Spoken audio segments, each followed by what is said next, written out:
मैं तुम्हारी माँ के बंधन में और नहीं रह सकती। मुझे अलग घर चाहिए, जहाँ मैं खुल के सांस ले सकूं। पलक रवि को देखते ही जोर से चिल्ला उठी। बस बात इतनी थी। सुलभा जी ने रवि और पलक को पार्टी में जाता देखकर इतना भर कहा था कि वो रात 10 बजे तक घर वापस आ जाए। बस पलक ने इसी बात को तूल दे दिया और 2 दिन बाद ही उसने किरण के घर किटी में उसे मकान ढूंढने की बात भी कह दी। मुझे मम्मी जी की गुलामी में रहना पसंद नहीं है। पलक, तुम्हारी तरह एक दिन मैं भी यही सोचकर अपनी सास से अलग हो गई थी। किटी किटी ख़त्म होते ही किरण पलक से मुखातिब थी। तभी तो आप आज़ाद हो, पलक ने चहक कर कहा। तो किरण का स्वर उदासी से भर गया। किरण पलक से 10 वर्ष बड़ी थी। नहीं, बल्कि तभी से मैं गुलाम हो गई। जिसको मैं गुलामी समझ रही थी, वास्तव में आज़ादी तो वही थी। वो कैसे? पलक, जब मैं ससुराल में थी, दरवाजे पर कौन आया मुझे मतलब नहीं था, क्योंकि मैं वहाँ की बहू थी। घर में क्या चीज़ है क्या नहीं, इससे भी मैं आज़ाद थी। दोनों बच्चे दादा दादी से हिले थे।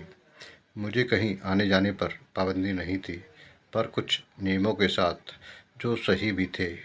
पर जवानी के जोश में मैं अपने आगे कोई सीमा रेखा नहीं चाहती थी। मुझे ये भी पसंद नहीं था कि मेरा पति ऑफिस से आकर सीधा पहले माँ के पास जाए। तो फिर पलक की उत्सुकता बढ़ गई। मैंने दिनेश को हर तरह से मनाकर अलग घर ले लिया और फिर मैं दरवाजे की घंटी, मेहरी, बच्चों, धोबी, दिनेश, सबके वक्त की गुलाम हो गई। अपनी मर्जी से मेरे आने जाने पर भी रोक लग गई, क्योंकि कभी बच्चों का होमवर्क कराना है तो कभी उनकी तबीयत खराब है। हर जगह बच्चों को नहीं ले जा सकते, अकेले भी नहीं छोड़ सकते, तो मजबूरन पार्टियां भी छोड़नी पड़ती। जबकि ससुराल में रहने पर यह सब बंदिश नहीं थी। ऊपर से मकान का किराया और फालतू के खर्चे अलग। फिर दिनेश भी अब उतने खुश नहीं रहते। किरण की आंखें नम हो उठी। फिर आप वापस क्यों नहीं चली गई? किस मुंह से वापस लौटती?